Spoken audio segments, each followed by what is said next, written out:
It's amazing, but my assignment before that even, the history of aviation at Edwards Air Force Base, General Davis and I were just talking about that, are aviation heroes like Chuck Yeager, Joe Engle, and Pete Knight. They said they flew the farthest, the fastest, the highest. Chuck Yeager broke the sound barrier right there at Edwards Air Force Base in 1947. I was a command chief at Edwards Air Force Base from 2007 to 2010, and I was preparing to leave. General Thornton, the 412th Wing Commander, he's like, "Chief, you've never had a ride in a fighter, have you?" I'm like, "I haven't." He goes, "Well, we're going to make that right." So while I had around 28 years in the Air Force, January 8th, 2010, I'm in the back seat of an F-16. Man, I'm telling you, and he's in the front seat, and over the mic, he's like, "Chief, are you ready?" I said, "Let's do it, sir." Puts the hammer down, brakes are on, building up the afterburner. You can just feel that jet going, and he just lets it go, and we're barreling down the runway like you wouldn't believe. And I mean, I can just feel the force, and he lifts off the ground, retracts the landing gear, going parallel. And how many fighter pilots in here? And yeah, we're going down the runway, building up speed faster, and he flips it, does an FCF takeoff, going vertical to 15,000 feet, and you just feel that rush squeeze you into the seat. And I did my G-force training. I squeeze my calves, I'm squeezing my thighs, trying to push the blood back up, and I'm starting the breathing. And he goes, "Not yet, Chief." And up we go, up 15,000 feet, FCF, right, upside down.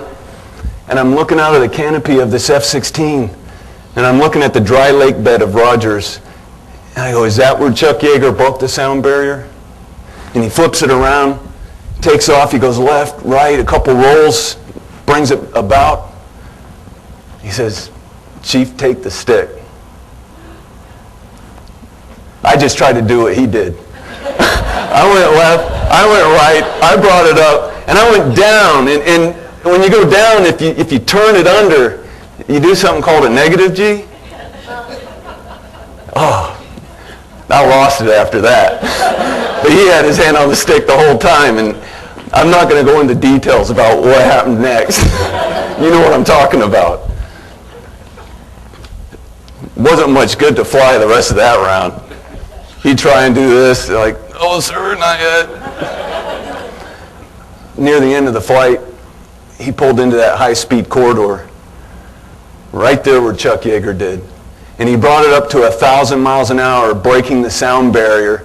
And to me, I mean, I'm just stoked. I'm in that elite group that ever broke the sound barrier at Edwards Air Force Base.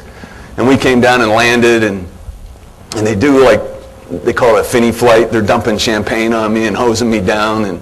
And General Thornton says, "Chief, you want to make any comments?" You know, because there's like 20 people out there. And I said, "Yeah." I said, "Sir, thank you so much for honoring me like this." And I looked at the crowd and I said, "I'm in the elite group like Chuck Yeager. I broke the sound barrier right here." And he goes, "Chief, this is 2010. You did things that Chuck Yeager never did. You're in more elite company because you broke the sound barrier throwing up." Oh my gosh. Can't believe I would even say that. I mean, when I was 25, I'd be mortified. Now you say that stuff about yourself.